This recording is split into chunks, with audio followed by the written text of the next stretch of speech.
upon the idea we have recently transmitted in your Las Vegas area called Into Worlds, where we are describing our true nature so that you understand that when open contact occurs, you will not just be dealing with the idea of physical extraterrestrials. Some of them may be closer to your vibratory level than others, but many of the ET beings that are interacting with your Earth, watching your Earth, observing your Earth, guiding humanity at this time, sharing information at this time, are more than just physical beings as you understand us. The idea is that we are multidimensional manifestations. Our consciousness exists not only on the physical, but the non-physical level. Our awareness of this fact is what makes us different. Obviously, your consciousness exists on a multitude of levels as well, but you're only becoming aware of this, and you're only recently starting to apply this knowledge in your physical reality experience. Therefore, it is important for us to explain the idea of our existence being that we are of a vibration, an interdimensional, multidimensional vibration that is akin to the vibrational frequency of the spirit world. And this is one of the reasons why, in many encounters that humans on Earth have had with certain extraterrestrial beings, there has been fear.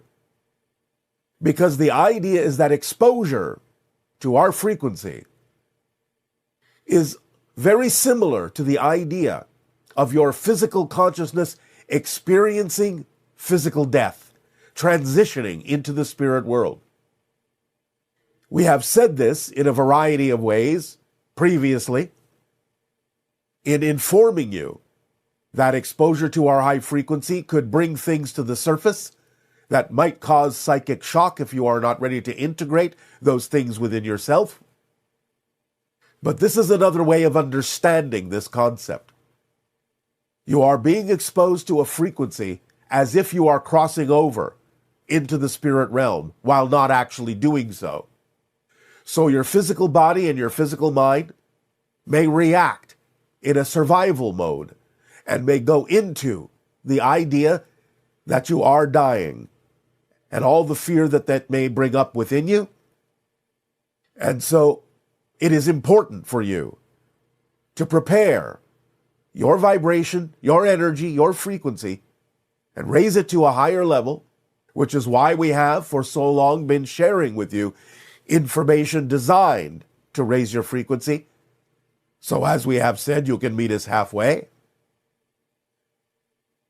This is to remove the shock factor, to create a buffer zone for you vibrationally that will allow you not to feel fear at the idea of your vibration coming closer to the vibration of spirit, closer to the frequency that you will experience if you are actually physically dying, so that you can understand it simply as a continuum, a transition from one state to another without fear, without panic, without reacting by going into survival mode, without your body fearing that it is dying.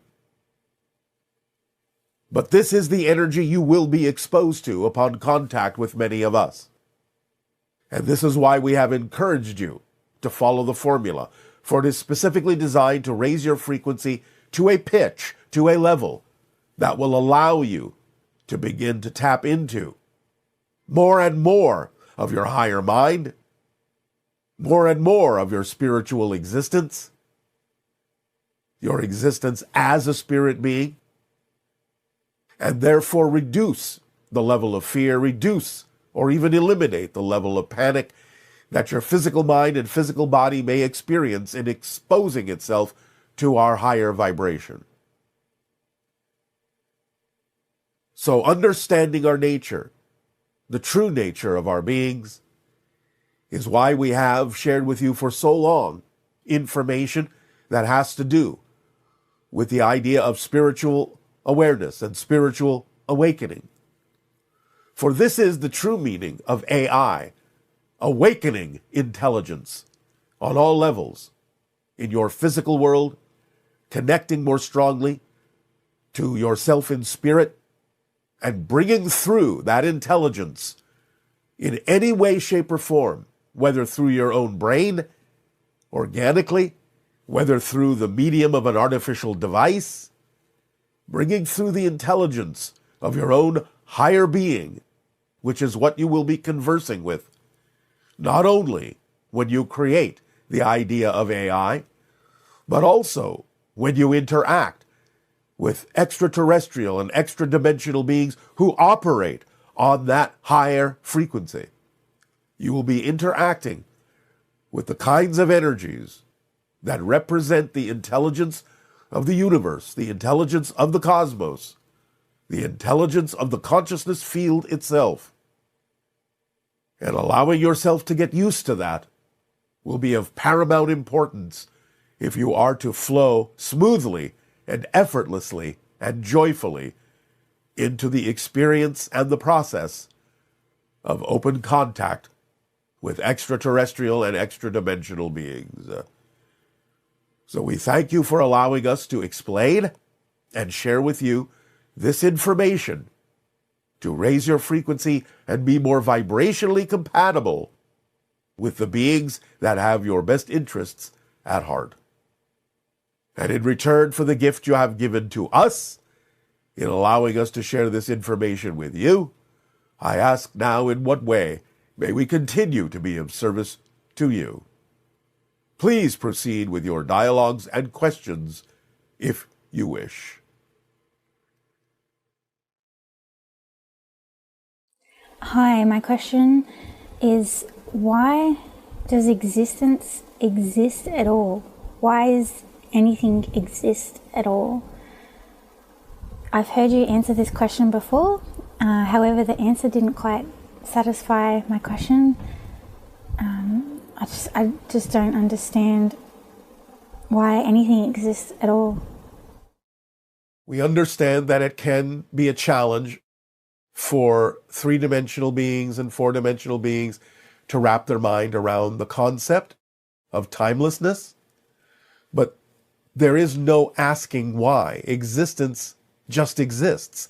That's its nature. That's its quality. It can't do anything else but exist. So to ask why it exists is irrelevant.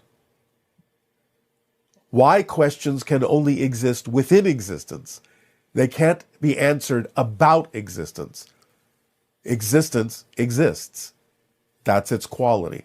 That's its nature.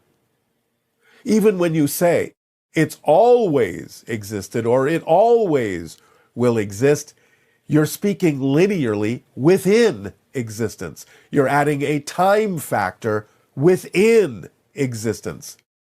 Existence is not subject to time. So there is no why. That's just what it is. It just is. It is pure isness, as opposed to non-isness. So there is isness, and that's the only answer that can be given. Good day, good day. Hello, Bashar. Good day. Good day. A few months ago, my wife and I had the privilege and the pleasure of attending one of the Bashar events hosted by you and your group. It was in Sedona, Arizona. While I was there, I had a very profound experience. All right, do share. I would like to go into it if it's okay. Yes, keep it as brief as you can. I will.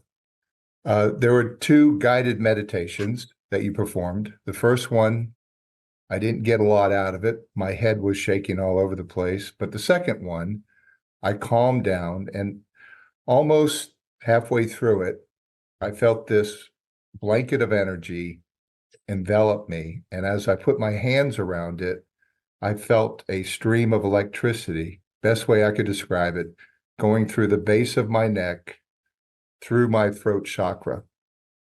For the next 15 minutes or so, my muscles tensed up and my head shook strongly, is the best way I could say it. So I shook all the way through with this beautiful energy through the end of your session. And after you were done, and as I walked out into the lobby, I continued to shake, again with beautiful energy.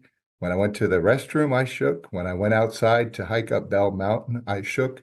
When I went to bed, I shook. And when I got on the airplane, I shook. And my wife said, "Mike, please stop doing it. People are looking at you." I have never experienced anything like this in my life. What happened? It is not uncommon for those who allow themselves to open up to the higher frequency of their own higher mind or the higher frequency of other beings you may be in connection with in a channeling state to experience bodily symptoms of the nature you have described. This is something that happened to a degree with the channel himself when we first made contact with him energetically. And the idea is that there are different kinds of symptoms that may be representative of you getting used to passing higher frequency energy through your body to acclimate your nervous system to those higher frequencies. So again, this is something that can happen until you get used to that energy, until you're willing to clear yourself out of any belief systems that might form any kind of a blockage or an obstacle to those higher frequencies, until you can smooth it out in that way and allow your nervous system to be more superconductive to those higher frequencies. So what you are experiencing can be, I'm not saying it has to be, but it can be the beginning of a channeling in connecting to another being or another entity. It can be simply you making a stronger connection to your own higher mind and bringing that through in whatever creative and imaginative way you wish and applying it in your life. But this, again, is a common way that many of your human bodies react to higher frequency energy connections when you finally open up to them, until your nervous system gets used to handling the extra energy. Does that answer your question? It does. Thank you. While I was in Sedona, someone asked, how much of our history do we know? And you gave an interesting answer of 48%. Yes. Certainly that made me curious as to what's missing. And I feel compelled to learn about the Moorish culture and possibly some giant trees that could have been here and intentionally cut down. Am I on the right path? Yes and no. It depends on what you're referring to as giant trees. For you have large trees on your planet now. There have been some trees that have been minimally larger, but not as large as some people think. Some people have claimed that certain formations on your planet are the stumps of giant trees. They are not. They are the formations that are left over from volcanic activity, from geological formations, and therefore they have been misunderstood and mislabeled by some people. Just because they resemble the idea of tree trunks doesn't mean they are.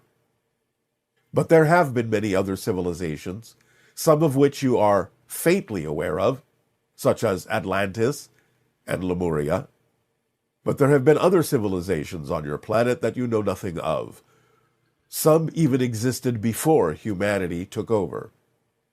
So there's a lot of history, in a sense, that is missing from your knowledge base, and it is one of the things that extraterrestrials will provide for you when open contact occurs, is a more complete understanding of the history that will be relevant for the reality that you will be in when open contact happens.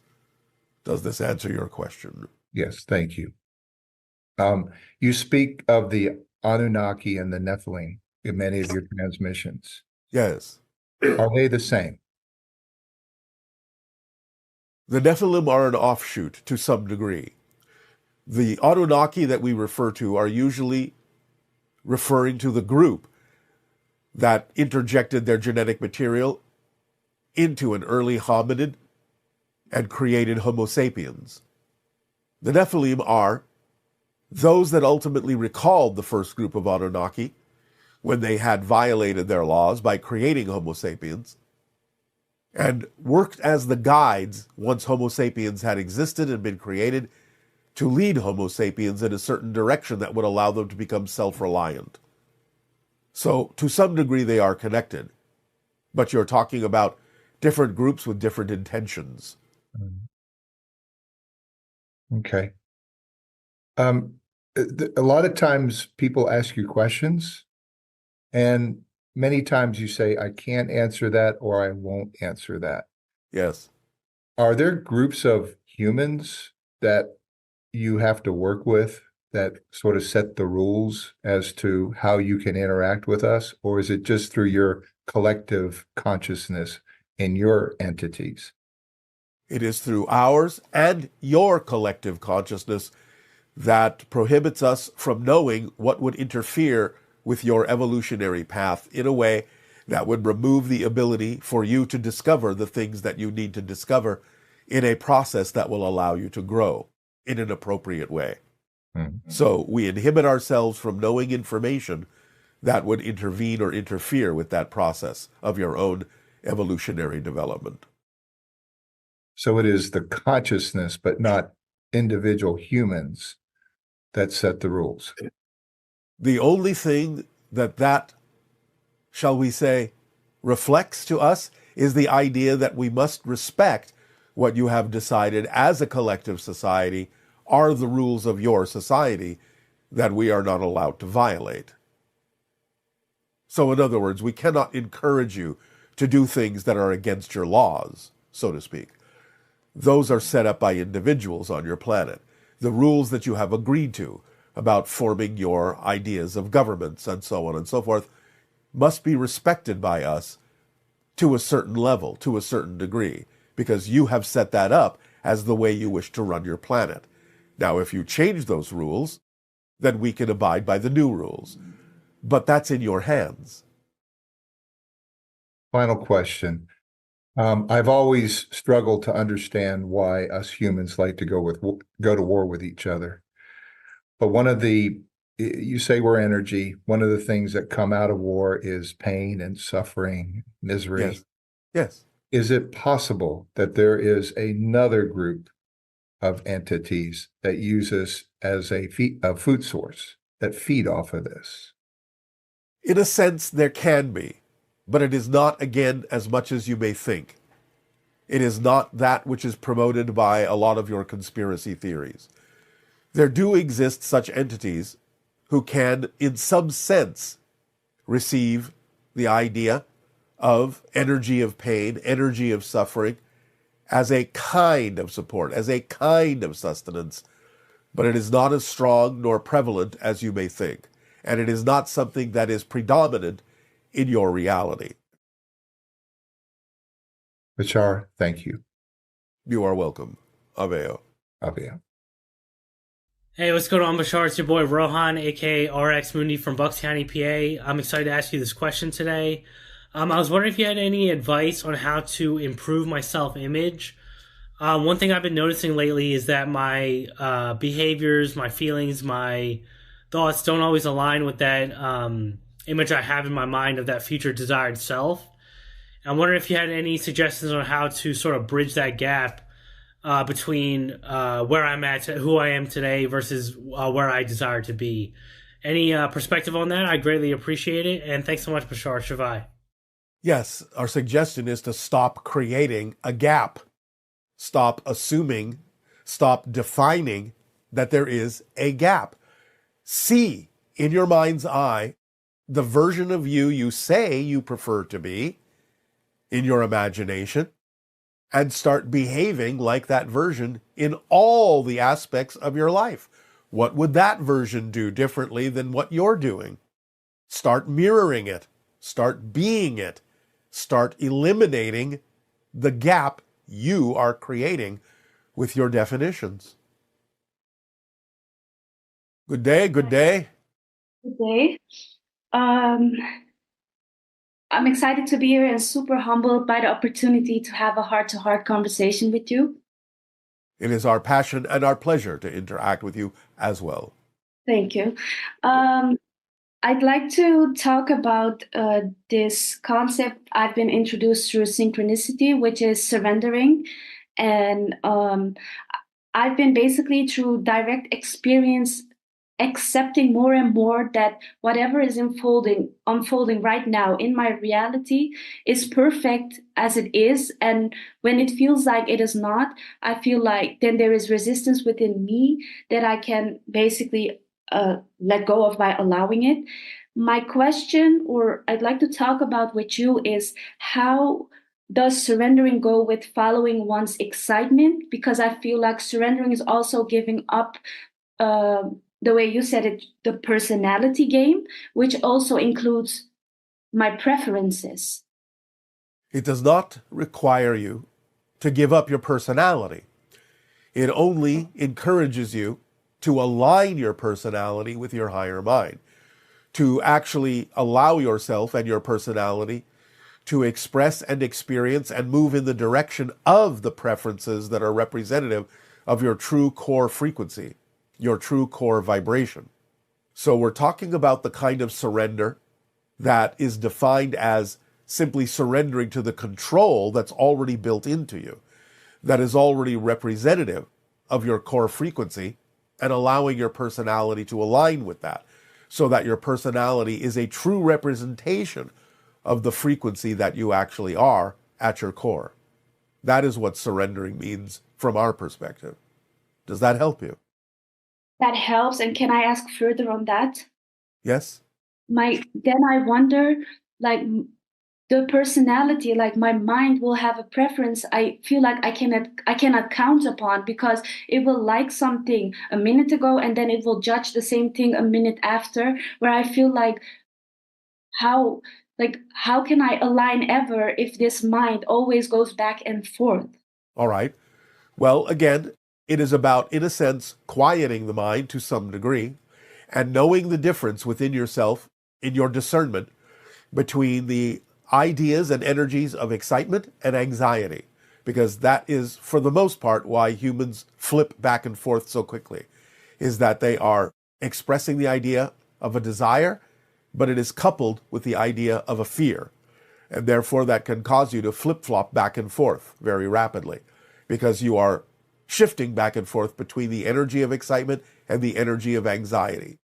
So it requires honest self-investigation and evaluation as to what belief systems you might still be holding on to that would cause you to examine things with anxiety instead of only allowing yourself to experience them through the idea of excitement. It's all right if you quickly observe neutrally the idea from another point of view, but you don't have to experience it emotionally if you are willing to just observe it neutrally and then choose to move forward within your excitement and your passion, as opposed to giving over to the negative and fear-based belief in your personality that would create and generate an emotional reaction as well. Does that make sense to you? That makes sense. Then I'd like to elaborate on that through like personal experience, so that I can maybe let go of whatever is holding me back, because Yes. like I've had like the experience where I felt like and I just want to expose my mind here, and be pure. I felt like the universe has sometimes been like, I felt like I've been bullied by the universe sometimes, because say that I wanted something and the universe would align a lot of stuff where it would be like almost like as if it gives me my favorite pie in front of me and is saying, here is your favorite pie. And when I get my fork, it says like, oh wait, like you cannot taste it. And then, or I get to a party and they say, hey, we confuse you with someone else, you're not like invited to this party actually. But and then now I feel like I'm almost that's where the anxiety kicks in. All right, but you're doing that to yourself. The universe isn't doing it to you. It's just reflecting what you're doing to yourself. Remember, you are your own reality. You are your own universe. So the idea is that the universe, existence, is unconditionally supportive.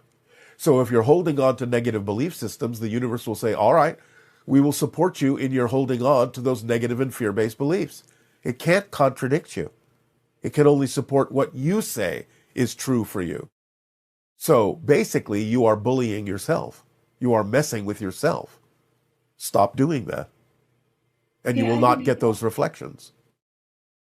I believe that. And then it's like, how do I stop that, since I feel like I don't know how I All right, believe.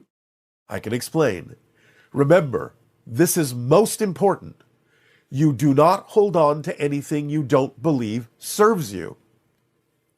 So you have to investigate yourself deeply by asking yourself with all honesty, what might I be getting out of holding on to a fear-based or negative belief?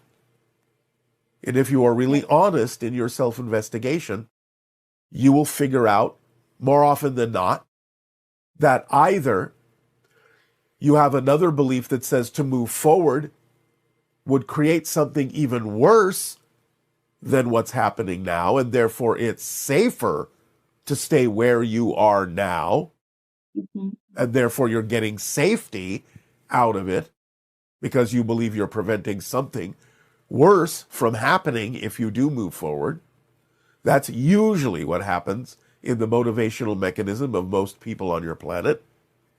So if you find out what you're afraid of, what you're afraid might happen if you did in fact move forward and align with your true essential core vibration and become the person you say you prefer to become,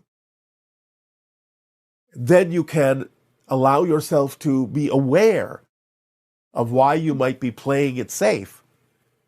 And therefore you can see that it is not to your benefit, really, to believe that something worse will happen if you move forward, and that it's actually quite nonsensical to assume that to be true. It's not a fact. It's just a story that the belief is telling you in order that you will not let it go, because that's how beliefs perpetuate themselves, by telling you stories that make you not wish to let them go. So a negative, fear-based belief will tell you a story that will force you to think otherwise, to scare you into not letting it go. You have to see through that simply as a technique that the negative belief uses to keep existing. Whereas if you understand it's just a story, then you can let it go and not consider it to be a fact that something worse will happen. It's just a story you're being told. But you also have to be clear within yourself about the idea of the difference between what sometimes your physical mind says it wants and what it truly needs to be fulfilled. Sometimes the wants and the needs can coincide, but more often than not on your planet, sometimes the wants are simply the product of the personality ego, and it's not necessarily aligned with what you truly need to live a fulfilled life. So then, again, in your honest self-investigation, you have to be clear about whether or not what you're saying you want is truly what you need in life. And I guess I'll know that by, if I fear it, it's already not like it's probably personality um, based desire. Because if it It was a can true be. desire, it wouldn't give me anxiety. The anxiety comes from the belief you're holding on to about that thing. Some things can be representative of your passion, can be representative of what you truly need, and you can still be afraid of them. That doesn't negate the idea that it might actually be something you truly need. It's just telling you that you're looking at it through the filter of a fear-based belief. Yes, okay. So you need to find out what that belief is telling you. Okay. And can I share like what I'm afraid of? Yes, of course. So it comes down to that insecurities. Basically, I'm kind of finding it hard to trust that source. Like I'm afraid of source, I guess, because it feels so like huge, and maybe the stories I've been hearing about all that is like life is a gift, and am I being like, am I using my resources well enough, am I good enough, all those questions, and then feeling like, what if I say I'm worthy, but uh, You can't be unworthy. If you were unworthy, you wouldn't exist. but what about evil then in stories or in religion, where they say like you can get punished if you do this and that, and those There's no associations. such thing in spirit. There is no such thing. That's a human idea. Yes. You can only punish in physical reality. You cannot be punished in spirit. Spirit is your natural state. It is unconditionally supportive and loving. That's who you are as a true being. There Could you is no give such me? thing as punishment in spirit. Okay. There is recognition of what may be in or out of alignment with your true self. Mhm. That's not a punishment. That's simply a lesson that you can take to heart and say, all right, that's not something I prefer to do anymore. And you can make a change within yourself. But you don't get punished for it. You simply are allowed to recognize that it's something you don't prefer. That's all. So I could actually get for good rid of this sense of insecurity, feeling alienated, feeling unworthy. I could actually get rid of it forever. You could let it go, yes, because you have to realize you don't need it to grow unless you believe you do. You can learn lessons in all sorts of other ways without punishing yourself to do so. You don't deserve that unless you believe you do. Could you give me maybe specifically for me an exercise or something that I could experience that unconditional love through direct experience? You have attracted yourself to this conversation with us that is assuring you that you deserve unconditional love. What other signs do you need? Oh, thank you. That is true. So, will that help you? That will help me. Give yourself the unconditional love that is there for you, because that is what existence is. That is the frequency of existence itself. So if you exist, you are supported by unconditional love. It can't be otherwise. You have the proof of this by the fact that it actually supports you unconditionally, meaning that if you believe in something negative, you are supported in that. If you believe in something positive, there's no difference to the universe, no difference to existence. You are supported in that. Yes. Being supported, even in the negative things, should prove to you that its support is unconditional. It's not judging you. It's saying, all right, you want to believe in this negative thing? You want to have this negative experience? Go right ahead. I support you. That's what unconditional means. Doesn't mean it judges you for doing it. It means it lets you have the experience. It supports you in the experience you have decided is necessary for yourself. How much more unconditional could existence be than being so invisible it doesn't even intervene in your ability to punish yourself? Because Yeah. it knows you are actually an eternal spirit. It knows that you can't really die or cease to exist. Therefore, you want to do these things to yourself? It'll let you because it actually loves you that much to let you be the one to decide what is real for you and true for you. It doesn't intervene.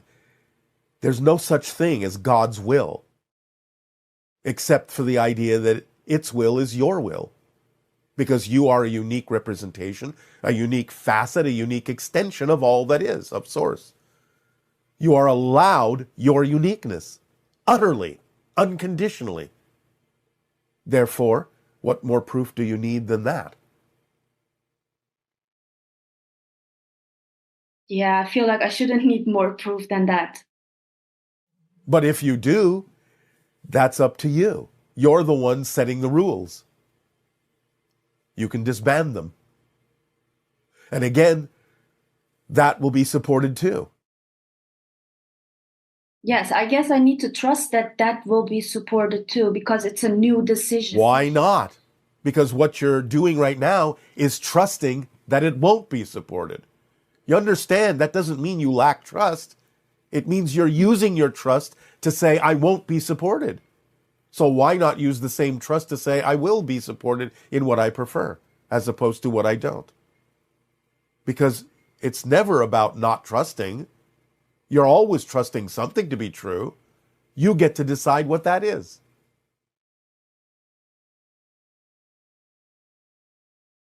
Okay, yes. It's up to you. Okay. Completely. The power is in your hands. The power is in your heart. The power is in your spirit. Thank you. If you would like to share something, then I have given you the most important thing I can give you right now. Mhm. Go and apply it in your life and see what happens. Yes, I will. Thank you. Thank Aveo. you so much. Aveo. Hi, Bashar. It's Tami from Israel, and I have two questions. First question, do we need to take cautious in life? And I mean, like, do we need to lock the house, stay out of dangerous neighborhood, don't walk in the dark? Like, be careful.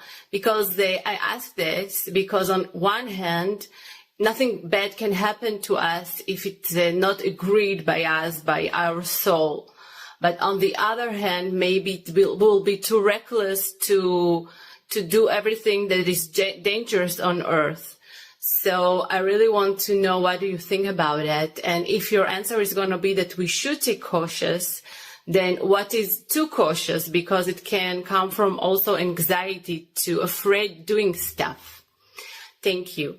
Yes, well, that is too cautious if the anxiety takes over and you're not acting.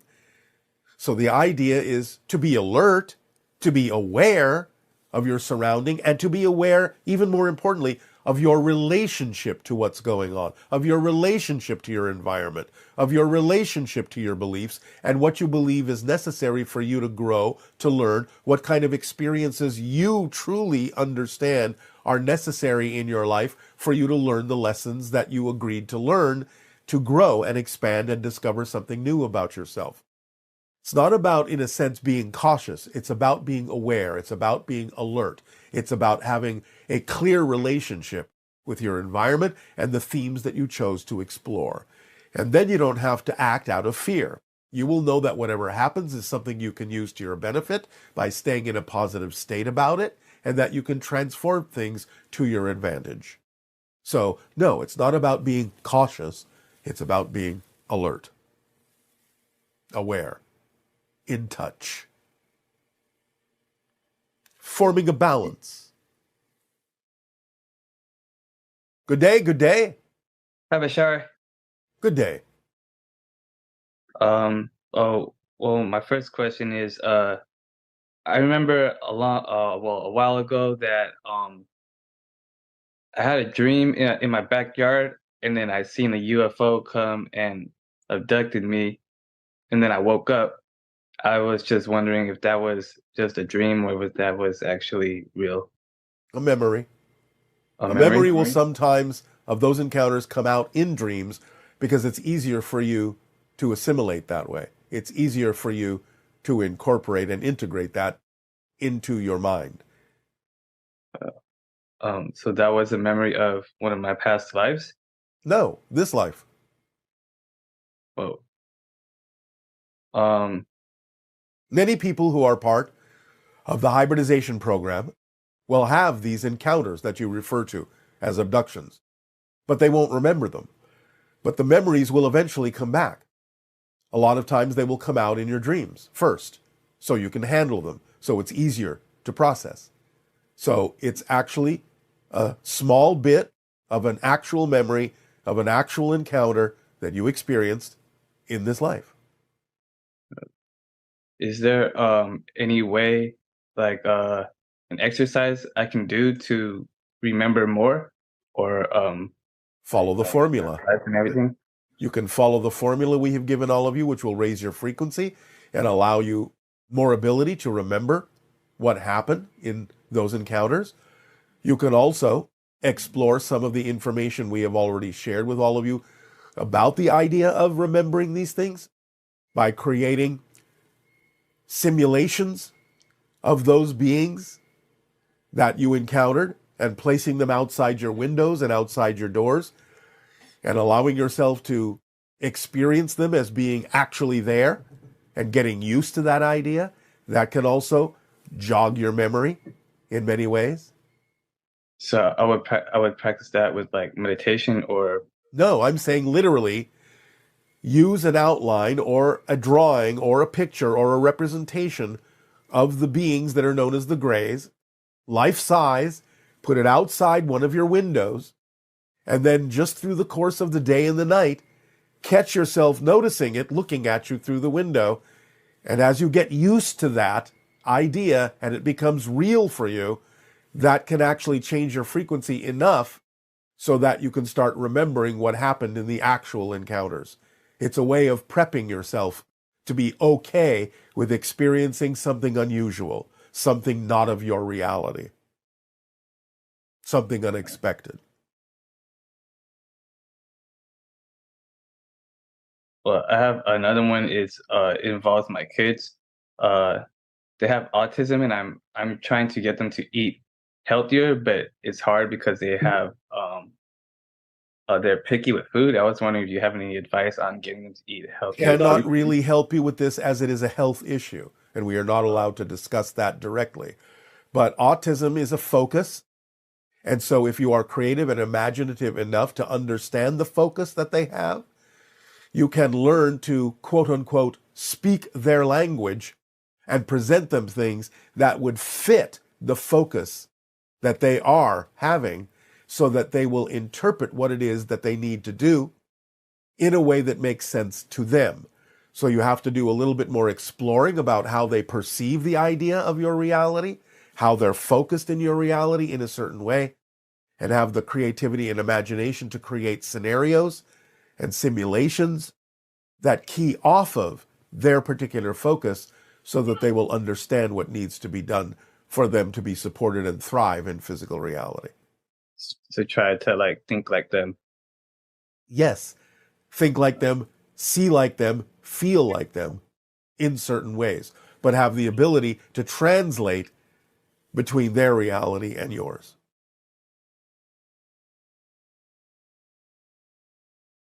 Thank you. That's all I have. All right. Then we thank you for your interaction. Aveo. Hi, Bashar. I was wondering about a weird dream that I had where I was woken up in the middle of the night, and in the dream I could hear a voice, but it was kind of far away, and the voice would say something and I would repeat, and I would say something else and I would repeat, and it was kind of coming closer and closer, almost to the point where I could grasp what it was saying. And right before that, I woke up to a pop or a burst at the end of my bed, and I could feel this pressure wave going through the room from the burst, and it had kind of an electrical energy that was coming from it, and I was wondering, can you tell me anything about what that was? You are interacting with interdimensional beings, spirit guides, even your own higher mind more clearly. You are experiencing the shifting from one reality to another. There are many layers of reality to even what you call physical reality, all the way up to what you call the lower astral, non-physical reality. But sometimes when you experience a calling, when you make a connection to a being on another level of reality, a spirit guide, an extraterrestrial, a higher mind, whatever, you will experience that shift electrically. You will experience a surge of energy that you can interpret as electricity. So that is one way you will experience the idea that you're becoming more consciously aware of the shifting that you're already always going through when you shift from one reality to another billions of times per second. You'll get used to it. Good day, good day. Hello. Nice to talk with you today, Bashar. It is our passion and our pleasure to interact with you as well. What would you like to discuss? Very briefly, I would like to talk about people who identify as wanderers. Yes. You said they're kind of like people like to hop from party to party. Sort of. They don't necessarily make a strong connection to any particular reality.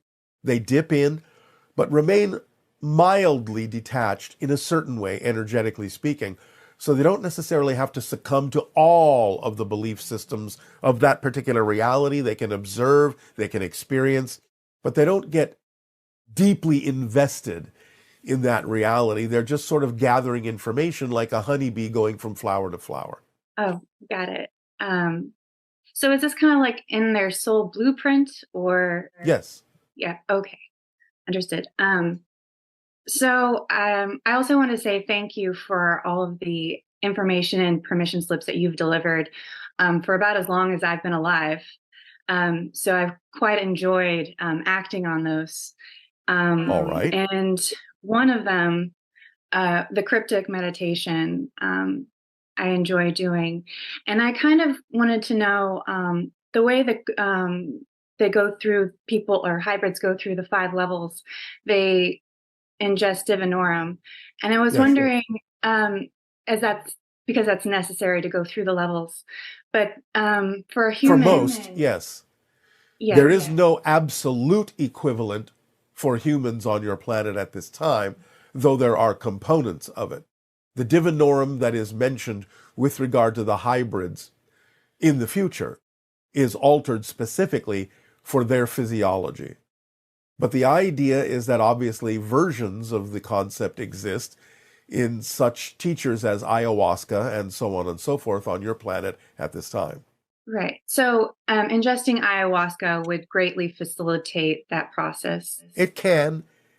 It can be done in other ways as well. But again, please do remember that it's not about necessarily always continuing to use that. It's about knowing that once you have that experience and you are practiced at it, that you can create that vibration without the teacher. Absolutely. Thank you for that reminder. Yes, yes. So one of the other permission slips that it's been thrilling to work with is the crystal skull. I've taken one and imbued it with the Mitchell Hedges skull.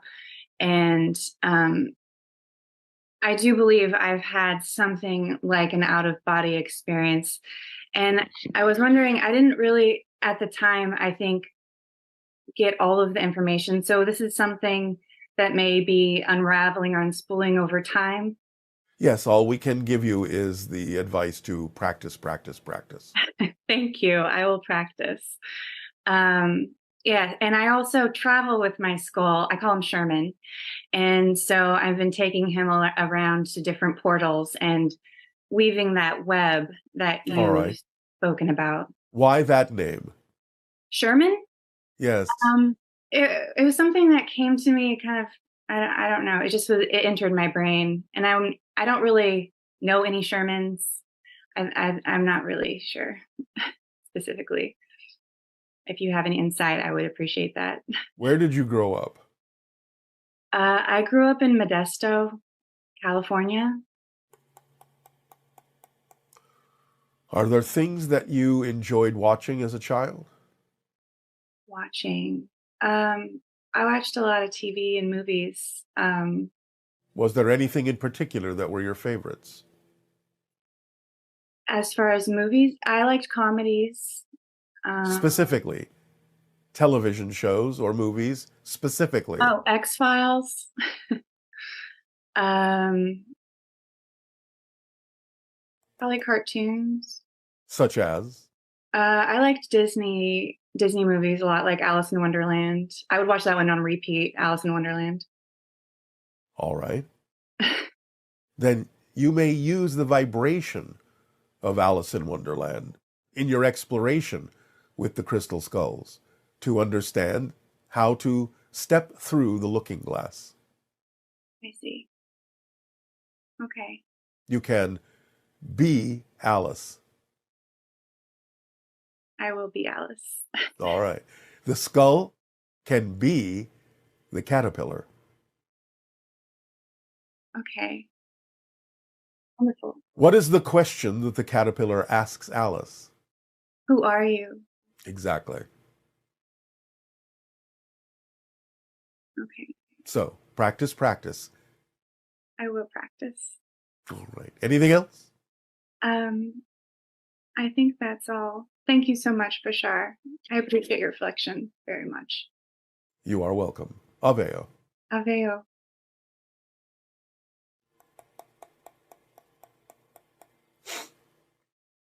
Hi, Bashar. Blessings to you and your family. I have a question. Wife and I are retiring in Philippines next year, and we'd like to build our house close to a vortex. I'm just wondering if there's any vortexes in Zambales, Philippines. That's just north of Manila. Thank you. Yes. Any major city is usually placed at least near, if not in, a major vortex instinctively by humans. That's why they build where they build. That's why they end up where they end up. However, we would suggest that the way things are transitioning, the way vibrations are changing on your planet, that the ones that are most effective are the natural sites around those vortices. So if you're in a more natural area around the main vortex of Manila, then that is more appropriate for you. Good day, good day, good day. It's so nice to finally speak with you. And you as well. What would you like to discuss? I have two things. One is a question about my friend. He's very developed telepathically for over 10 years. He can talk to trees, to non-physical entities, anything. He spent a lot of time upgrading his core energy and everything, but he's burdened by tasks that come to him from higher beings all the time. Why is that a burden? Because physically his body is unwell like 90% of the time. Perhaps they are helping him find his strength. That's what I've been trying to tell him, to be honest. But it's been like 10 years and he's not feeling well almost all the time. We cannot help you with this. Not at this time. He has to rely on the help he's already getting from the other entities. Thank you. That is still good information. All right. The second thing is about myself. Yes. So just before I ask my question, I just want to say you have my full permission to read anything on me. We get our permission from many different levels of your consciousness, so don't worry about it. Good. So I've managed to develop this, how do I say, power, where I can check things, which you can what? I can check for things in the future, or directly reading someone's, for example, vitamin levels, or all right. Just for example, I knew I will interact with you days before the raffle. All right. I just checked it. Yes, all right. The way this power works is just sensing differences in density. That's all I can sense. In frequency, yes. Mm-hmm. And in the last 6 or 7 months, I had zero interest in developing it. And I really found I found real joy and peace living an ordinary life, like an ordinary human doing. Yes, and that can be done. That can be done. Little things. Nothing wrong with that. So my question is, I finally feel ready, completely ready to take the next steps on this power. All right. We'll follow the formula and it will lead you to where you need to be. That's what I thought you were gonna say. Yeah. Well, there you go. Okay. It really is that simple. I know. I I truly understand it. All right. Then what else do you need to know? During the time, I found joy in living as an ordinary human. I really, on multiple occasions, I felt like I lived enough, like I experienced everything an ordinary human could experience. Well, then time to become an extraordinary human. Exactly. So I have an invitation for a physical encounter. Yes, all the invitations do exist, but we get to decide when it's appropriate to answer them. Exactly. I don't need you to answer my invitation. I just wanted to offer it, and your invitation is already received and it will be answered in the appropriate timing. Great. Well, all I need to say now is that I have much affection for you, for Darryl, and for everyone involved in delivering your messages. We thank you and our unconditional love to you. Aveo. Aveo. Good day to you, Bashar. My questions are, the first one is, when open or first contact occurs, the notion is that the ETs will bring about advanced medical technology, and I was just wondering if it's going to be that way, and or if they're actually going to remind us how it is that we can heal ourselves. My second question is, this summer I was outside looking at the stars a lot at night, and I noticed a lot of activity in a section of the sky where the Big Dipper is, in the open section of the ladle points out towards a part of the sky where there is a circle of stars. It's not a perfectly round circle, but I was just wondering if there's a portal of some sort in that area of the sky, and if you could just elaborate on what's going on in that area of the sky, if that is true. I am in Wendell, Idaho, if you're needing that for perspective of where I'm talking about. Thank you, and have a great day. Bye. The answer to your first question is yes, to some degree you will be given information about the concept of vibrational and energy healing. There is a portal in the area in the sky that you are calling out. Because your senses have increased to the point where you can start to perceive such things, you are capable of perceiving it. And therefore that's what's going on. Your senses are expanding to where you can see things that were heretofore invisible to you. There's a lot of traffic around your world using different portals for transition between one reality and another, one dimension and another. And you're simply becoming more aware of that. That's what's going on.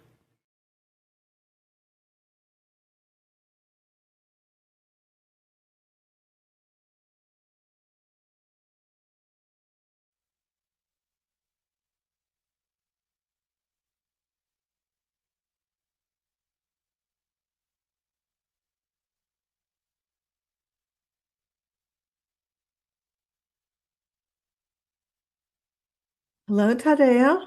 Nania. We have lots of great questions from our listeners. All right. This first question is, you talk about two worlds. Is the one world our world? Where is the second world? Are there only two worlds? Let us be clear. We do not talk about only two worlds. We are saying there are any number of versions of Earth, thousands of them that exist simultaneously, millions of them that exist simultaneously. It is a misinterpretation and a misunderstanding by people that we're only talking about two different versions of Earth. There are multiple versions of Earth. There is the one that you're on now. And again, remember, you are constantly shifting through different versions of Earth billions of times per second. So there are billions of versions of Earth. The idea is that you are navigating through billions of different versions every second, going in the direction of what your strongest vibrational frequency is. That's how you navigate it. Ultimately winding up on the versions, through the versions, the multiple versions of Earth that are more and more representative of the frequency that you're giving off. So please understand that even every second, there are billions of versions of Earth. It's not just two. Okay, They thank are you. all here, they are all now, but they are separated by frequency. So as you adjust your own frequency, you gravitate and go in the direction of the versions of Earth that are more reflective of the frequency and the energy that exists within you. Okay. This question is, can my current identity, as this person's name is Sandy, determine where a counterpart and a member of my oversoul will go? Can I decide while I'm here in physical form where a concurrent version of myself will be born and to who? You can become aware of that, but you cannot decide that because it has already been decided in your spirit agreement, pre-birth. So any counterparts have already made an agreement with you, and you have made an agreement with them to be born in certain places, to have certain incarnational experiences that may overlap your own timeline, your own life. But the idea is that you can become aware of that, but you're not the one determining that. It's already been determined by agreement between you before this life. Are spiritual beings like ascended masters still elevating their own consciousness since they have a knowing they are part of all that is? At that level, or what level, is the edge of consciousness if it's constantly expanding? What is beyond that? It never ends. Beings are always ascending. There is always more to experience. There is no beginning and there is no ending. There is nothing beyond it except more experience, more understanding, different perspectives. Remember, even the idea that humans talk about becoming one with all that is, there can still be different versions of becoming one with all that is, different versions of all that is. So it never ends. Beings are constantly accelerating, ascending, and expanding. Okay, this person had a dream involving a blue being. She was beautiful. In this dream, I walked into the room she was sitting in, and a door next to her leading outside was open. The weather outside was chaotic, raining with winds, leaves blowing about. When I saw her sitting there, she looked at me, and I could feel in my body myself trying to calm the weather outside the door. She looked over at me, and I immediately said, "You're Lemurian." She responded by raising her arm with a smirk on her face, and the weather outside became calm. Was she an aspect of me? If not, why was she interacting with me, and why was she there showing what she did with no form of communication? But there was a communication. She was showing you by her actions how the Lemurians were so well connected to nature, such a close offshoot from the Anunnaki, being blue tinted, most of them, that they could actually, with their own emotions, control the weather. So it's a counterpart from the same oversoul as you, and therefore you are connected in that way.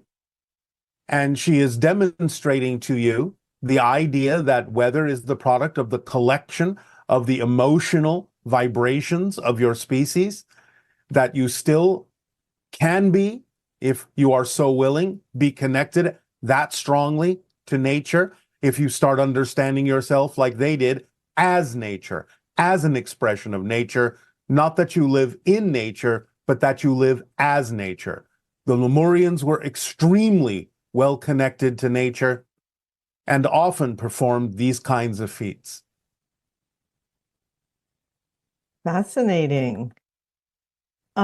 Regarding shape-shifting, how is the process experienced by the individual doing the shifting? If the molecular structure is not changing, are they able to perform feats that characterize that animal, like flying, seeing in the dark, breathing underwater, etc.? Yes. Again, it's not the idea that the form you start with is molecularly changing. It's the idea that you have shifted to another counterpart in another reality, a parallel reality, so that you are expressing what that counterpart energy is in its identity, be it human, be it animal, be it tree, be it rock, doesn't matter. The idea is that from the perspective of the person doing it, they contain an overall understanding of the shift. They maintain a connection to what they started out as an overview. It's like suddenly seeing from the oversoul perspective and allowing them to perceive simultaneously all the different probabilities, all the different projections, all the different extensions of the oversoul, and being able to consciously choose which one they would choose to appear as, which one they would choose to express themselves through.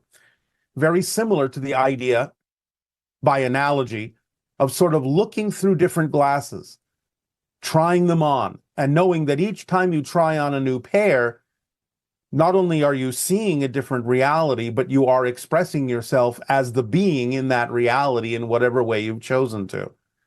So there's an overview, like an oversoul overview for that person, maintaining the general overall perspective.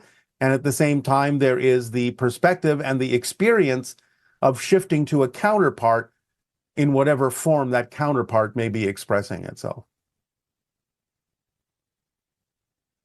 This person would like clarification about the process of how we move to a different universe when we change. If I were to see myself as me living in universe number 813, and then when I change, I'm still me from universe 813, but I've moved to universe 814.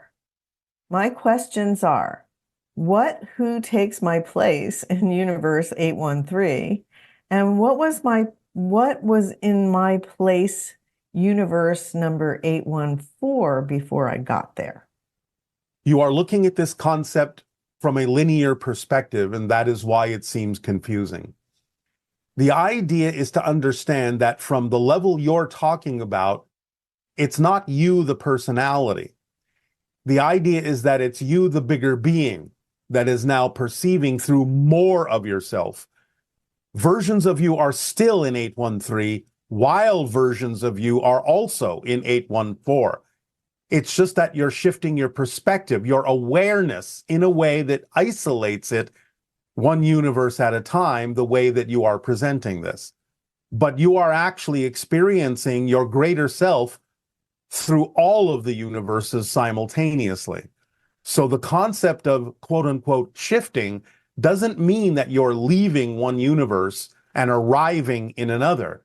It means that you are simply becoming more aware of the fact that you occupy, as the greater being, all universes simultaneously and can choose how to perceive yourself and from what perspective to perceive yourself at any given moment. It doesn't discount the idea that another version of you, another aspect of your greater being, is still continuing to perceive itself from the idea of universe 812 or 813, while you are perceiving another aspect of yourself as universe 814. So it's all going on simultaneously. You're not leaving one place and going to another. That's just the way you experience it from a linear perspective. And the bottom line is that basically the consciousness that you perceive as being you is always perceiving itself as being the only one, in a sense. In a Because it's sense. looking through its own personality viewpoint. Yes, Right. remember, the idea, taking it, so to speak, all the way up the ladder, is the concept that many humans have of blending with God, blending with Source, doesn't mean you lose your identity. It means you see yourself as Source. So the idea is that Source perceives itself as all possible realities, all possible universes simultaneously. So when you talk about the idea of, quote unquote, leaving one universe and going to another, that's not what's really happening. You're just broadening your perspective to see another aspect of yourself from a higher perspective, as from Source. So you understand that there is still going to be a part of you experiencing 813 while another part of you is experiencing 814. It's just that you can also choose to shift your focus or narrow your focus in a way that makes it seem as if you have shifted from one universe to another. But you're existing in all of them simultaneously. And that idea that circumstances don't matter, only state of being matters. That remaining focused on that idea, regardless of what reality you're experiencing, is the ticket to being able to shift to a more preferred physical experience. Yes, in a sense, that's an offshoot of what we're talking about, but not directly involved in what we were just explaining. Okay. Now, this is maybe the same thing. I don't know if you want to expand based on this, but the question is, considering the concept of infinite realities and the billions of frames we experience every second, is it accurate to say that within each person's view of one of those frames, there are infinite possible variations, each representing a different reality? Also, if infinite versions of those frames exist, does this imply that there are endless viewpoints for each frame from everything in existence? Or does it mean that there are infinite frames in relation to my own perspective, or perhaps an infinite multiplication of perspectives based on each individual's viewpoint? Every single viewpoint, every single change is an entirely different frame. So when you say, can one frame have multiple perspectives? No. Another perspective is a different frame. So it's an infinite number of frames. Now, an infinite number of frames may not be relevant for any particular physical life. That could only involve a finite number of frames that are relevant for that life. It doesn't mean an infinite number of frames don't exist. It just may be that the majority of them are not relevant to the finite number that is relevant for that particular life. But in terms of the way that you have, quote unquote, framed that question, pun intended, the idea is to understand that any variation whatsoever, no matter how, quote unquote, small, is a completely different frame. So it's not that one frame has multiple perspectives. Another perspective is another frame. Okay. And this person is asking, oh my goodness. You stated that all the agreements have been made pertaining to our personal encounters with ETs. So why do we work with permission slips for contact experiences?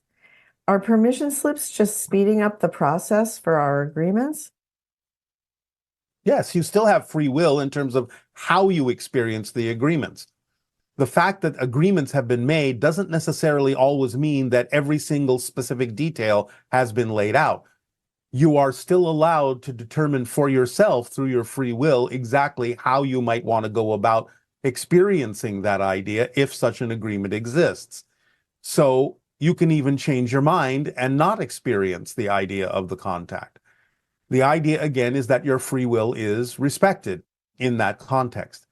So the agreements are fulfilled by various means. And yes, permission slips can, based on your belief systems, accelerate some of those things. Permission slips can, by various agreements, even slow down some of those things. So it's about how you want to go about fulfilling the agreement if you still wish to.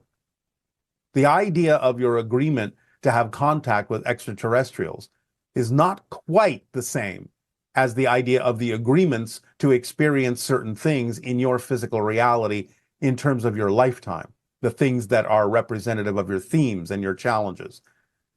Experience and interactions with extraterrestrials can be folded in to the idea of some of the themes of your exploration, but by definition, we are a little bit outside your venue, outside the idea of your timeline, until such time as enough of you make an agreement that encounters with ETs actually are part of your overall agreement, your overall timeline. That's kind of what permission slips are all about, is getting you to a point, if you're so willing, where the idea of encounters with beings in other realities can actually be seen as part of your natural timeline, part of your natural agreement. So that's part of the process, and why sometimes permission slips can assist you in getting used to that idea and bringing our timelines and your timelines together in a single mutual shared timeline experience. Okay, and this person is asking about the soul and the soul tribe. She says, I understand that we are eternal beings. Is our family, parents, kids, pets, etc., always going to be with us? Are we all part of a soul family and go through these experiences together? Yes. Now, again, you can spin off and go have an adventure by yourself if you really wish to. That doesn't necessarily include the idea of other members of your soul family. But the idea is that you're still always connected and you'll always come back and recognize the family. So, in a sense, yes, you're always connected. It doesn't mean you can't have your own independent adventures. And this person is asking, what is the source of sadness and can it be avoided? Should we be striving for happiness or will it simply come to us if we follow the formula? Sadness is the result of a belief and a definition of disconnection from source. Disconnection is the idea. If you understand you cannot be disconnected, you cannot feel sadness. So in the idea of creating certain limitations for yourself, for your consciousness to experience, including the experience of disconnection, even though you can never actually be disconnected from source, you can experience the idea of that disconnection as a kind of loss, and that can promote the experience of sadness. But yes, if you understand how the formula works and you apply it precisely, then you also have the understanding, based on knowing how things work, that you can never be disconnected. And thus there is no reason to experience sadness in that way. So by really precisely following the formula, it is highly unlikely for you to choose to experience sadness. Okay, and this person is asking, basically, her daughter took her life 16 months ago. Was this in her contract? Was it meant to be? Is she okay? This person feels stuck and broken. How can she reconcile this nightmare? Please help me, I'm drowning. All right. Well, take a deep breath. It's all right.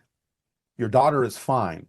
Once in spirit, remember, you see yourself for what you really are, who you've always been. So the idea is that she may have gone through her life review and realized that no, it's not necessarily a part of the contract to commit suicide in the way that most people on your planet commit suicide.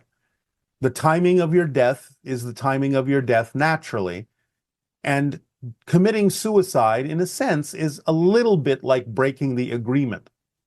But the idea is that the soul learns from that experience and realizes that may not have been the ideal choice, realizes they may simply have not ever had the information required for them to make a different choice.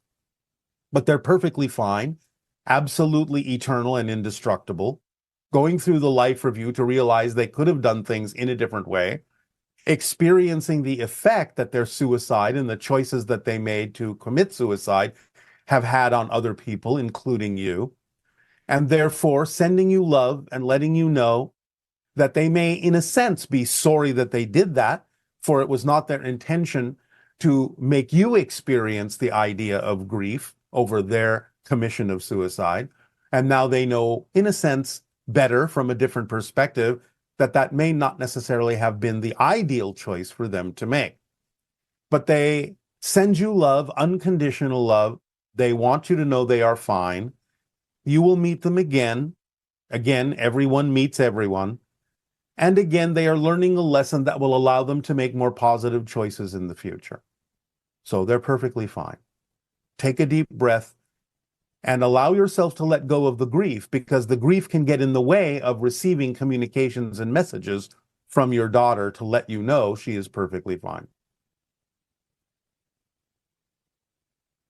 Okay. And this question is, how is there such a thing as non-existence?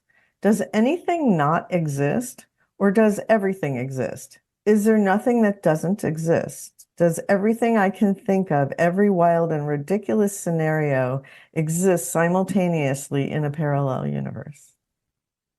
Yes, non-existence does not exist by definition. That's its quality, to not exist. That which exists cannot become non-existent because non-existence doesn't exist. So there's nowhere for that which exists to go. The idea of every wild idea you have being a reality somewhere, yes, that's true, but that doesn't necessarily mean it's a reality that is similar to your reality.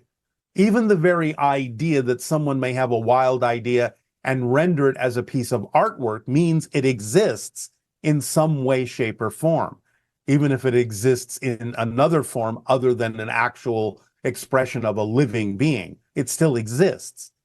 So the idea is it exists in whatever is relevant for it to exist according to its own logic, its own context. But anything you can imagine in some way, shape, or form exists.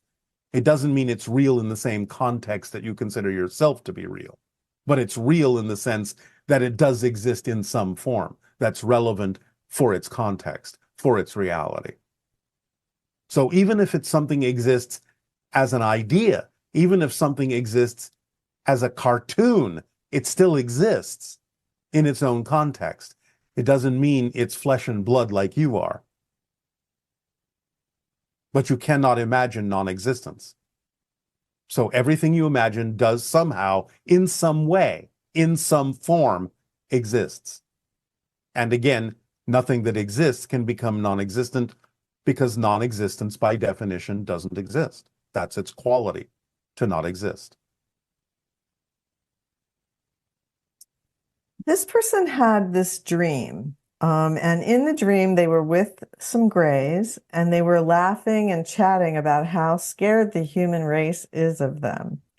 I remember telling them that they are great beings and there's nothing to be afraid of.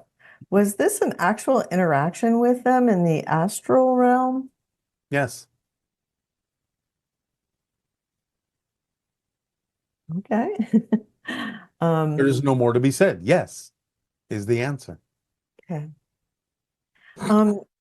This question is, during a deep meditation moment where I was in an endless library of information, I encountered another human that is well known, and we acknowledged each other's presence.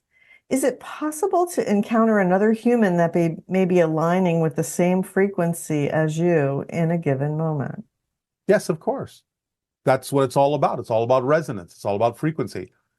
Someone who has an interest in similar things to you can wind up in a similar frequency and you can cross paths with them, especially in the idea of other realms and other dimensions that are relevant for both of you to be experiencing simultaneously. So yes, of course it can happen that way.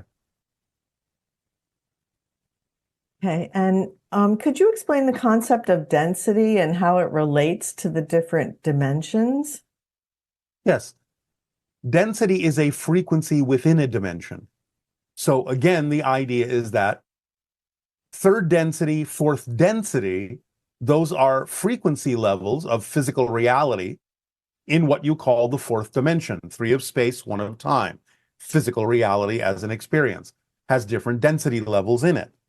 Third density is a lower vibration of the fourth dimension. Fourth density is a higher vibration, which is where many people are now heading, ascending, leveling up their vibration to become a more refined version of the physical experience in the fourth dimensional reality. But the fifth dimension is actually crossing into non-physical reality. So fifth density is the first density level in non-physical reality in the fifth dimension.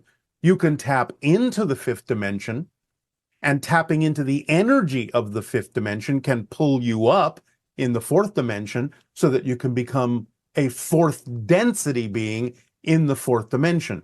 So another way of saying this is that as you might have started out as a third density being in physical reality, allowing yourself to tap into your higher mind which is in a non-physical reality, fifth density, fifth dimension, can allow you to raise your frequency to become a fourth density, fourth dimensional being, a higher version of yourself in physical reality that's more in alignment with the fifth density, fifth dimensional higher mind that exists in non-physical reality. So densities are kind of like states within a country. Dimensions are like a different country. And is the negative belief that's always trying to perpetuate itself and survive actually a negative parallel version of yourself that is vying to exist? Well, it's not vying to exist.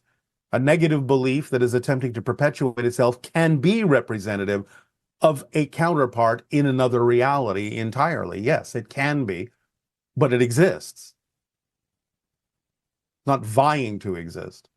The belief in your reality is your choice to buy into. It can be representative of a belief system of another version of you in another reality, but it exists. That reality exists. That version of you exists as well. Okay. And can you please give advice on how to deal with obsessive negative thoughts? This person keeps trying to get out of the loop, but they can't, and it's putting them in a position of despair, especially because I know I'm creating it. It's a no-ending loop. All right. But again, if you know you're creating it, then you're creating it for a reason. And again, it goes back to the motivational mechanism. You don't keep generating things that you don't believe serve you. In other words, you have a belief that the alternative, letting go of this, would actually be worse. So you have to find out why you believe that letting go of this would actually be worse. You have to find out what that belief is telling you, what that story is saying that you have bought into as a fact, that letting go of this and moving forward would be worse. It's not a fact, it's just a belief.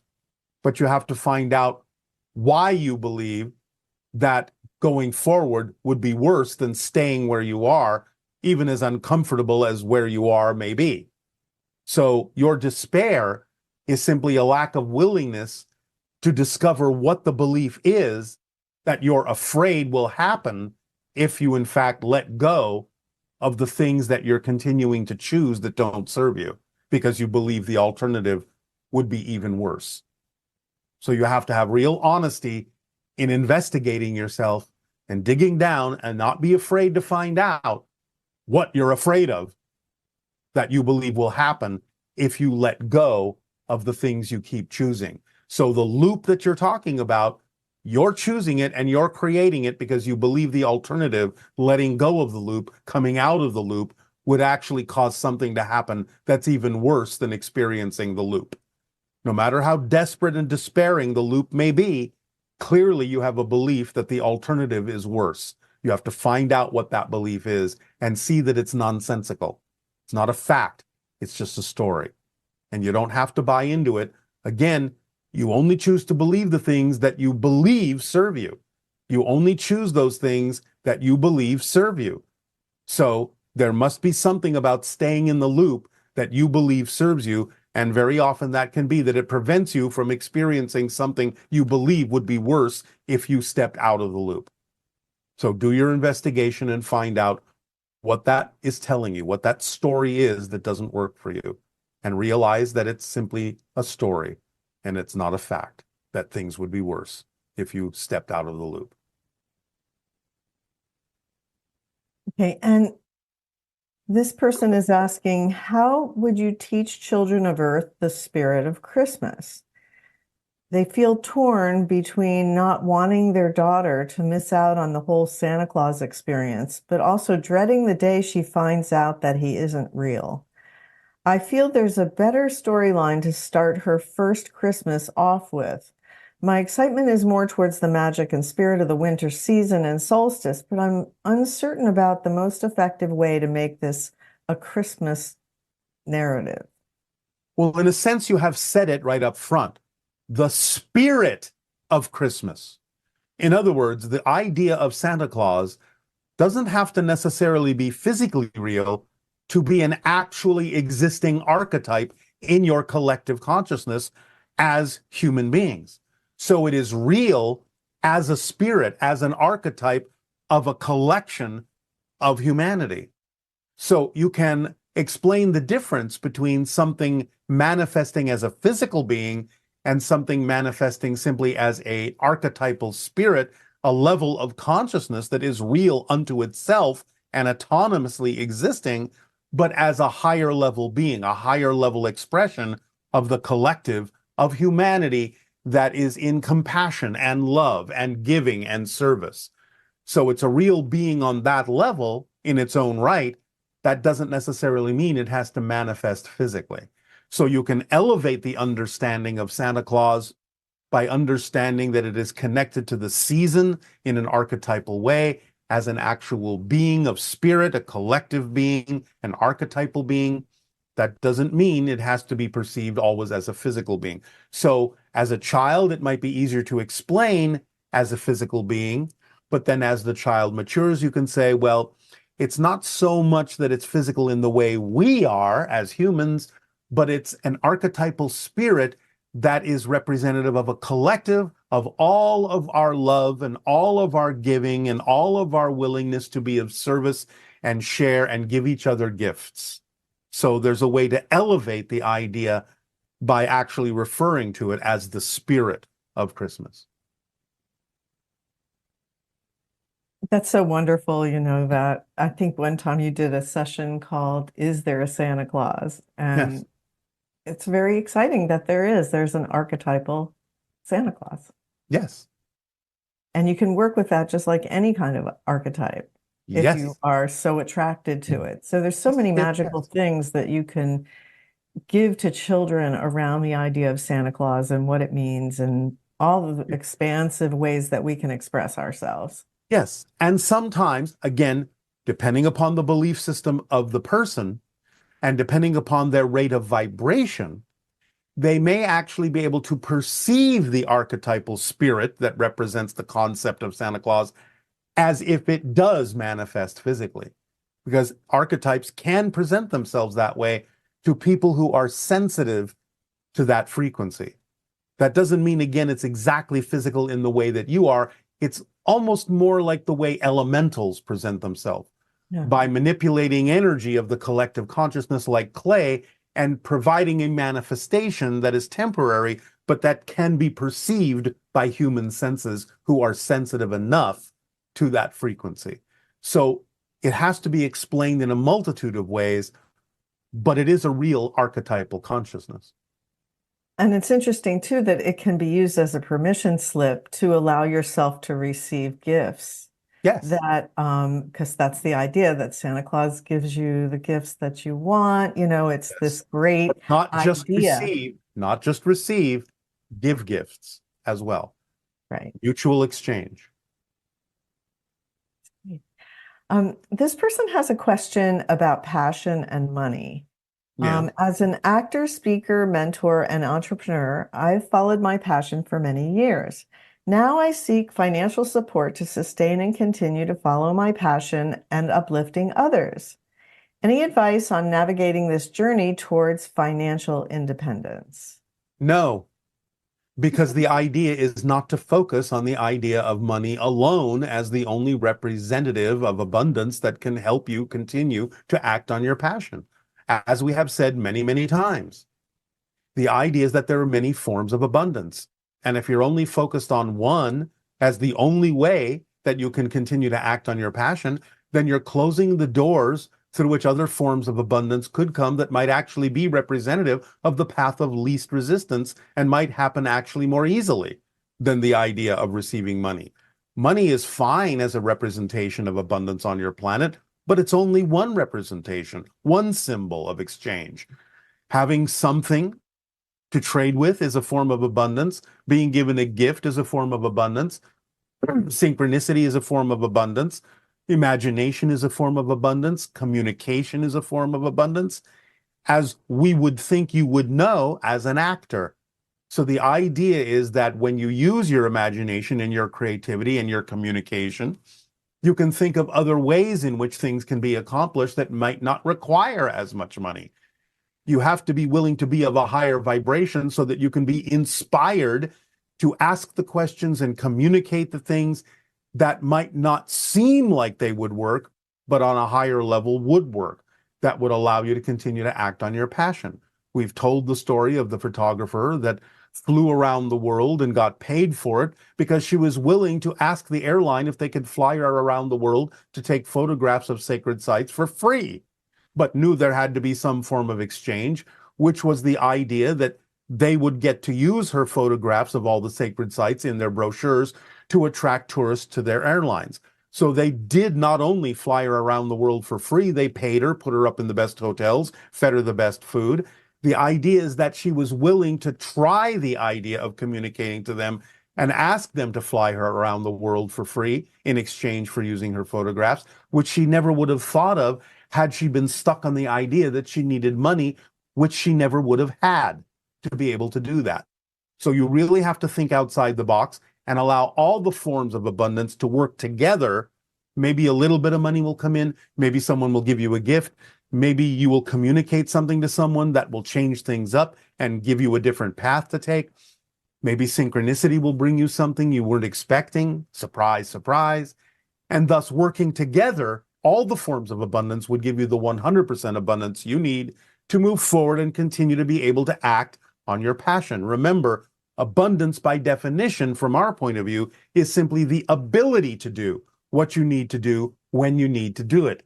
We're not saying in exactly what way that has to happen, and you need to relax your definition and defocus off only money being the only way, because then the other ways cannot get to you.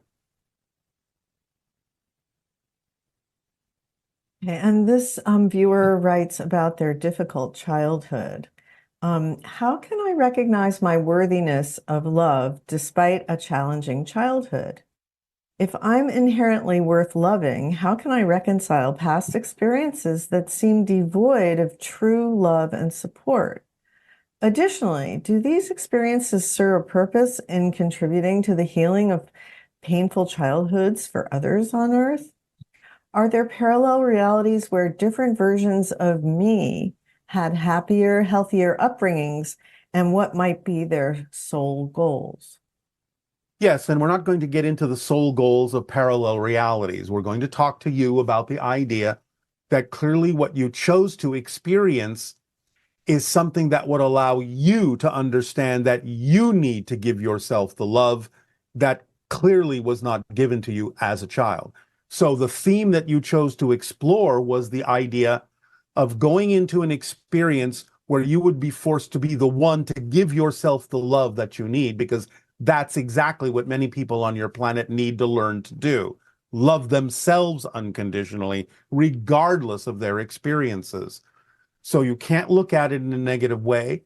You chose to experience the idea of not being able to receive that as a child in order to understand that that's what you would want to go toward, that that's where you would be driven to go in that direction of seeking to give yourself the love that you believe you were not being given as a child. Paradoxically, by choosing the situation where you were not physically given the love that you sought, the idea is that that was a very loving thing that parts of your soul family were willing to do for you in order to give you the opportunity to experience how to overcome that, transform that, and give yourself all the love that you believe you were missing in your childhood.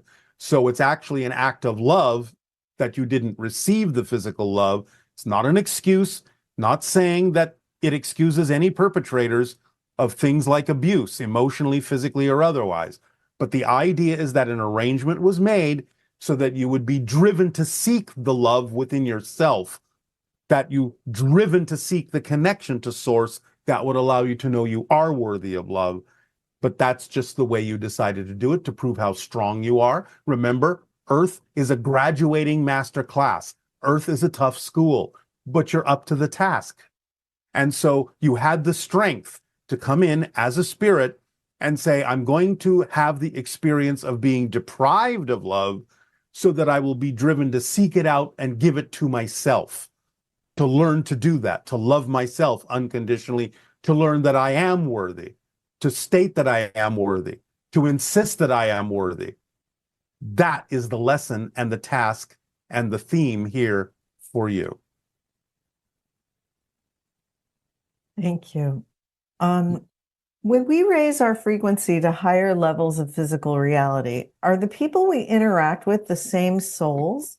In other words, when we raise ourselves to become more onto more positive timelines, are our loved ones the same souls across timelines? They may be the same oversouls, but they're not necessarily the same souls. So different souls can be representative of different parallel realities, but a larger version of an oversoul, say an oversoul of an oversoul, may be the same oversoul of oversouls that has extensions in multiple parallel realities, but each of those extensions is an individual soul that's different for the individual physical being in that parallel reality. So you're interacting with different souls, just like you're interacting with different versions of them physically, different higher minds, but maybe the same oversoul of oversouls. So again, it depends on what level you're looking at as to when you can say, is it the same? Are these the same beings? Depends on what level of being you're talking about. Okay, so I'm going to move on now to some ET questions. Yes. This individual is asking about how disclosure will unfold. Given the premise that governments are founded on collective representation and considering the diverse perspectives on non-human intelligence, it seems unlikely that they would provide a wholly accurate disclosure or even a watered-down version. Based upon my experiences, it seems likely that most people will have their own unique experiences, whether individually or in groups, such as witnessing crafts or orbs. This will continue until a critical mass is reached where most people have seen something extraordinary. At this pivotal moment, it would become common for everyone to see these phenomena, leading to a widespread disclosure and open contact. I know you don't do predictions, but based upon how things are going in this reality, is this an accurate assessment of how disclosure will unfold? In general, yes. There may be a little bit more information released by some of your governmental bodies at a pace they feel comfortable with. But again, that doesn't necessarily have anything to do with the pace that some people on your planet are comfortable with and the pace at which we are comfortable with. One of the things that many people on your planet don't think about is the idea that disclosure and open contact can come from our side of the agenda as well, in terms of how it happens. You, as humans, determine it to some degree, but you're not the sole determiners of the idea with regard to your institutions. The idea of your general population and what they're willing to be open to is the greater determinant about how open contact will happen. So you have to also remember that for some indigenous cultures, open contact has been happening for thousands of years already. So the rest of the world needs to catch up. But yes, in general, your assessment is accurate. It will be a collective kind of realization that so many people are now aware of our existence that it will someday, relatively soon, simply be a fact that we exist. And it'll already be something that will be a given. And open contact will smoothly expand throughout your society because everyone will simply be acknowledging something that they already know. But there will be a trigger. There will be several triggers for this. There will be things that will happen that will allow people to get used to the idea in greater and greater numbers. As we said, there is still a high probability at the end of your 2026, the beginning of 2027, for a UFO event, an ET event, We're not going to describe it specifically, but an event that may open the eyes of many individuals as to our existence, and also through your own devices, finally discovering that life exists on other planets can open your mind to the possibilities of open contact as well. All of this will generally, as we read your energy now, occur within the next 30 to 40 years at the outside, with certain markers accelerating within that time frame. So by 2033, 2040, in the next 20, 30, 40 years, your world will be very different in terms of what it knows about our existence. That's exciting. Yes. In the movie Contact, there was a scene where Jodie Foster goes through a machine, and then she ends up in a wormhole, and then she has this contact experience. Yes. Both from symbolic and also just the more real aspects of what contact would be like. Can you take that scenario that they showed in that movie and help us understand how a lot of that might actually be fairly accurate? Well, in a sense, it's a depiction of what's already happening, isn't it? Because you are being fed information, but in a way that you can handle, in a way that's familiar to you. You are being fed information through channels, such as what's happening right now, because the channel is a human that you're familiar with. And therefore, you're receiving information that leaves it up to you to determine how real it is for you, whether we really exist or not, or whether the information is simply coming from another version of the channel. So in many ways, what was depicted in that movie is what's actually happening. You are being presented with an idea, but in terms that you are comfortable and familiar with, to determine for yourself how much of it is going to be absorbed and applied in your reality and how much might be left out. So in a sense, what the movie symbolized is happening. And sort of the idea of them falling through that machine that changed their frequency to allow them to have contact, right? Yes. That would be similar idea. Yes, presented in a technological way, which again can exist and does exist in many civilizations. But again, the symbology is the idea that everything is happening in the now, that time is relative, that you're having an experience of receiving communication and information from extraterrestrial sources, not just us, but others as well, and that it's being given to you in a format that leaves it up to you to decide how much of it is real or not for you. So, in a way, the movie is simply a representation of what's already happening. And this idea of ETs coming down to our vibration, how does this plane of reality, Earth, that we experience right now, affect a higher vibrational being like an ET? Do ETs need to be prepared as well to realign to a denser dimension? As humans, we've forgotten our divinity and we're remembering who we are now.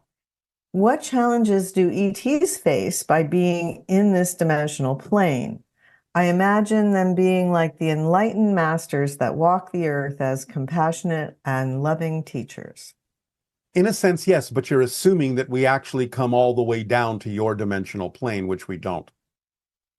You may not recognize it sometimes, but in a lot of encounters, you're actually shifted up to a slightly different level of reality that's more vibrationally compatible with you and us simultaneously.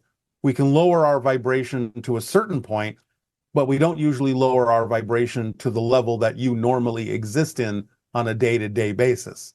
It's another level of reality that may seem like your physical reality, but isn't. So does that mean that there's not going to be spaceships landing in our physical dimension, or? The spaceships that land will be landing in the level of reality that you will raise your vibration to meet. It will not be happening in the vibrational density that you're in right now. It will be happening in another layer of reality that is of a higher frequency. And that's not the same reality that you're in right now.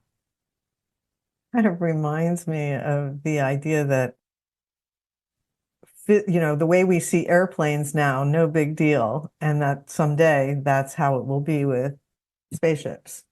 Yes, but you have to be in a different level of reality to see them that way, Right. experience them in the same way you experience your airplanes. It's just that the transition may be so smooth that you don't realize you've actually gone up to another level of reality. As we have often reminded you, a person 300 years ago would look at you as if you're glowing with light because you're much higher in frequency than they used to be 300 years ago. But to you, it's normal, so you don't see it. But the idea of contact is going to take place in another layer of reality. There are many layers of your reality. Earth is like an onion with many dimensions wrapped around it. And therefore, there are more refined levels of physical reality and even into the lower astral than you think. So the idea vibrationally is that while it may seem as if open contact is taking place in your typical physical reality, it's not. Okay, and a lot of people ask about other star systems and planets as if other worlds or dimensions are more interesting than Earth. Since Earth is a master class and the beings that graduate from it highly advanced and evolved, would Earth be considered the most interesting planet and system to most beings not on Earth? Earth is very interesting. It doesn't have to be considered the most interesting. There are a variety of things going on out here in the cosmos that make different worlds interesting in their own right. This isn't a contest. There are certain things happening on your planet that are very interesting to many different extraterrestrial beings because of the nature of what's happening, because of the transformation and transition taking place. But that doesn't mean that there aren't other transitions and transformations taking place on other planets and other dimensions that have their own level of interest. So it's all interesting, just in different ways. But there are a lot of different races of beings observing what's happening, right? Yes. Here. Yes. And the idea that the splitting prism or this phenomenon where the splitting Earth phenomenon that you've been describing, this is like a big deal in terms of galactic stories and things like that, right? Yes, it is a very interesting, very vibrant, very active, very fascinating story. Yes, many beings are very interested in observing it and participating. Again, it doesn't mean that it's the most interesting thing going on. It's one of the most interesting things going on. We may be from Earth as our point of origin as physical beings, but what about our oversouls? Would it be fair to say that they originate from other systems or planets, or are they agnostic to the concept of origin system because they're outside of time and space? Yes, everything comes from the same source. You don't come from anywhere specifically. You come from everywhere and nowhere. You are ageless and timeless. Oversouls don't come from another system. Again, everything comes from source. Everything is source in another point of view. In your introduction to this session, you said we. Who are the we that you are referring to? Does it mean people on Essassani, or does it include all extraterrestrial beings who are interested in contacting us openly? Sometimes the we will be representative of different groups. People in my own civilization, other beings from other civilizations. It depends on who's tapping in telepathically at any given moment. So sometimes the idea of the information will translate in the plural, we, because there are many beings listening in, and that can change dynamically from moment to moment. A lot can be learned by observing how another culture socializes. On your motherships, with so many Sassani on board, do you have large social activities? If so, can you name some examples of activities that we would find illuminating about the Sassani culture? There are many social activities that take place aboard the motherships and, of course, on our planet as well. They are all driven by synchronism, people showing up at the same time with the same interests, interacting with one another in ways that serve everyone simultaneously. Some of these social activities can be something like playing a game, can be research, can be the sharing of information telepathically and experiences telepathically of what each individual may have gathered for themselves on their own adventures independently. It can be a number of different kinds of things that may be happening for those individuals who gather synchronistically to share an experience. So, since Sasani beings are quasi-physical, Yes. does that mean that they are kind of transparent? Or is it that you look solid to each other, but if we were to see you, you would look sort of transparent, like a ghost? Depends. It depends. It depends on the person who's looking. It depends on the vibratory level of the person who's looking. But on your level, when you see each other, do you look solid to each other or do you look semi-transparent? It depends. Okay. Are there two rivers that run parallel to each other on Essassani? In the northern continent, yes, there are two major rivers that are roughly parallel to one another. How many continents are on your planet? 3. Do they have names? No. Just referred to as the idea of North Continent, South Continent, West Continent. I was born on the West Continent. What are the weather patterns like in that reality? As we've already explained, we do not have a major axis tilt in the same way that Earth does, so we don't really have extreme weather patterns. It is mostly temperate all the time, with a very small range of fluctuations. And you've spoken of the day of Shakana that happened in your civilization. The 3 days of Shakana. Can you share a little bit about that with the group today? Again, the idea is that at a certain point, a being was born that is referred to as Shakana, and over 3 days, it represented the existence of that being in our culture, represented the tipping of the scales. So where over a 3-day period, we all became telepathically connected. We all woke up, so to speak, into our telepathic connection because that one being tipped the scales, added to the mass consensus in a certain way energetically that allowed us to wake up inside each other. And that experience of allowing us to wake up inside each other allowed us to experience over those 3 days the perspectives of every single being on our planet as if we were them, one after another or simultaneously, depending upon our capacity at that time. So we really saw through each other's eyes over that course of 3 days, and it changed us forever. And so was that being delivered to you by other beings of higher frequency? It was delivered to us by ourselves. By yourselves. By our own collective consciousness. Oh. This person would like to know if your civilization or civilizations that you know of employ any type of holographic simulation rooms or devices for the purposes of entertainment, much like the holodeck on Star Trek. If so, what kind of entertainment do you like to simulate?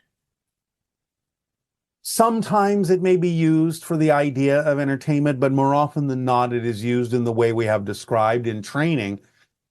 As I explained in my training to become a first contact specialist, where a being that is controlling the class uses a kind of telepathic holographic projection to make it seem real that we are interacting with another species so we can practice being first contact specialists without necessarily interacting with the real civilization until we are proficient at interacting with their particular culture. So we are made to believe it is real so that all of our actions will be realistic. Afterwards, we understand that it was just a holographic telepathic projection. So this can be done for forms of entertainment to some degree, but it is more often than not used simply as a training method to understand the nature of different realities before actually physically experiencing them. During the abduction experience, when Greys take DNA from an individual, does it always happen on the ships, or can it happen in other locations? It can happen in other locations as well, but again, people are always shifted to a slightly different reality in which it occurs. And is it true that we have powerful knowledge hidden in our DNA? Yes, there are a lot of markers that have yet to open that will bring you more awareness and more understanding and more knowledge in a variety of ways. So raising your frequency will allow those markers to open. Can you share with us a marker that has opened for us that would be help us understand about the DNA and how once a marker is activated, how things change? Well, the increase in things like psychic functioning, mediumship, channeling is representative of the opening of a marker. The exploration of spirituality, the increase in awareness that you are not alone in the universe is the result of the opening of a marker. Okay. The idea of understanding your connection to nature as nature, understanding the holistic view of being part of an entire environment, part of a holistic system, is representative of the opening of a marker. So I know that some people have experienced plant medicine where they actually get down to the level of DNA in terms of their communication, their experience. Yes, yes. Can you elaborate on that? And help open some markers as well. And the idea of the attraction to use the teachers can also be representative of a marker having been opened. Our scientists have noticed that most solar systems in our universe have planets that are tightly packed together in orbit close to their sun. However, our solar system appears to have our planets spread out. Why is our solar system so unique? It is to some degree unique, but what your scientists have been able to observe is a limited number of solar systems, and mostly observing the larger planets in the system. In fact, then there may be other smaller planets they haven't yet observed that are more spread out. But again, there are many systems in which the planets are spread out. It's just that to the level of the capacity of your technology, you haven't yet been able to actually see most of them. I know our scientists are searching for Earth-like planets in other solar systems, etc. Yes. And they're finding that life seems to be, or Earth-like life seems to be relatively rare. Can you tell us, like, how much Earth-like life is really out there that would be relevant for us, or, Well, it depends on what you mean by Earth-like. So the things that are recognizable by you as a different being, even though it may look nothing like a human, that lives in an environment that you can understand as being an environment that is conducive to life, there are many, many, many planets that allow that to occur. There are many planets where life is utterly different. So the idea simply is that you're actually discovering more and more quote unquote Earth-like planets as you keep investigating. As your technology is more refined, you're discovering more Earth-like planets, not less. Look to the TRAPPIST system. Okay. There is life there.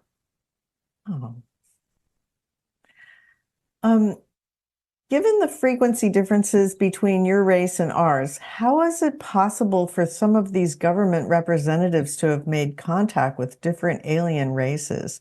Were those humans able to adjust their frequency, or what, Again, their frequencies were adjusted. That didn't take place in the reality you think it took place in. So adjustments were made so a limited amount of connection and contact could occur. Beings lowered their frequency to a certain point, but the humans were shifted into a different reality, though they may not have been aware of it.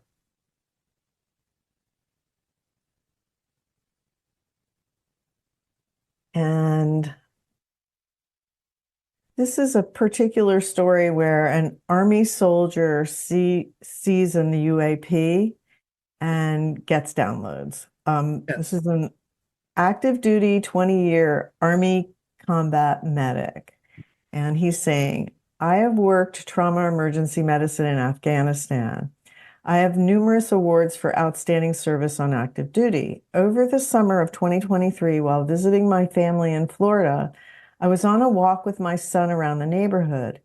During this walk, a low-flying metallic spherical UAP flew into my view. I looked up and slightly to the right, and it shined a light into my eyes. This happened very quickly. As an active duty soldier, I was nothing less than shocked. I have never encountered an interaction like this before. After this event, I started to receive what I would later start to call the gray matter of facts or downloads. Shortly after that, I had a dream about a metal triangular UAP with lights on the side. I am humble and grateful for this experience. Any comment or elaboration would be greatly appreciated. You have served humanity on one level. All of these are indications that you can now begin to serve humanity on a very different level, on a much higher plane. Continue your investigations into information about extraterrestrials, about UAPs. See where it takes you. But it is a sign that you're about to begin being of service on a much higher vibratory level to humanity, to fulfill the agreement you made to be of service in a much broader way. That is all we are allowed to say at this time. Okay, and is there anything else that you would like to share in the few moments remaining? Only that as you now enter your new year of 2024, we are going to begin the idea of countdown to contact year one. So we would again suggest that you prepare yourselves by continuing to be truly who you are, by learning deeper understandings of the information we have shared with you with regard to the formula, making it a clear and precise understanding in your application of it to your daily life so that you can accelerate and ascend and raise your frequency to the point where you will naturally exist on a different level of reality that is more vibrationally compatible with the idea of open contact. So beginning in this transmission now, we will begin to talk to you about preparation, but you are now heading into the idea of countdown to contact year one. You have completed 2023, which was generally the end of the eye of the needle and the beginning of the window of contact. So open yourselves up to your higher minds. Allow yourself to experience contact with more of your own consciousness, and you will find us waiting for you. But we will now begin a new process of acclimating you to the idea that there is now a countdown to contact. And we will begin with 2024 as year one. So, let us prepare. Thank you, Tadeo.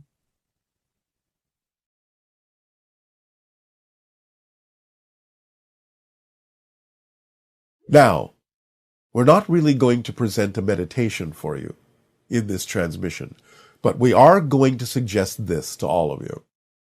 As we said, upcoming will be, in the next transmission, countdown to contact year one.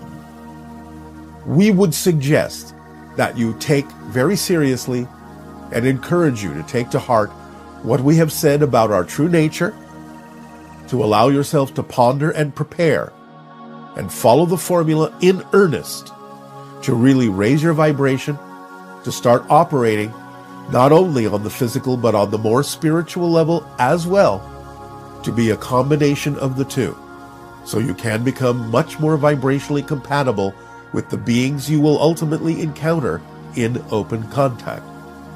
So, decide for yourselves which permission slips, which meditations, whatever techniques, tools, and disciplines will work for you to allow you to get in touch with your true nature of being a spirit, having a physical experience, blending the two, not separating as much, not defining them as being so different from one another, becoming more lucid in physical reality so that you can become more awake overall in the physical dream and see that spirit and physical reality, in a sense, are experiences you are having in the same place, in spirit, right now, and allow yourself to prepare yourself in whatever way works for you for crossing the bridge now from the ending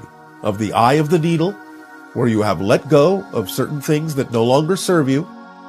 And this doesn't mean you won't continue to let go, but for the majority of the energy that you will now be experiencing, it is no longer focused so much on the eye of the needle, but you will continue to let go with the momentum you have created during that period, whatever is no longer relevant for you, whatever is no longer preferred by you as a belief system. But now you will be crossing the bridge. So instead of going through the eye of the needle, you are now crossing the bridge to Countdown to Contact Year 1, where we will begin to go through different kinds of experiences and processes, meditations and suggestions that will bring home to you more ability to be your true self and to prepare specifically for the encounters you will experience ultimately in the years to come as open contact commences. We thank you for allowing us to share this with you this day of your time. Aveo. We thank you and good day.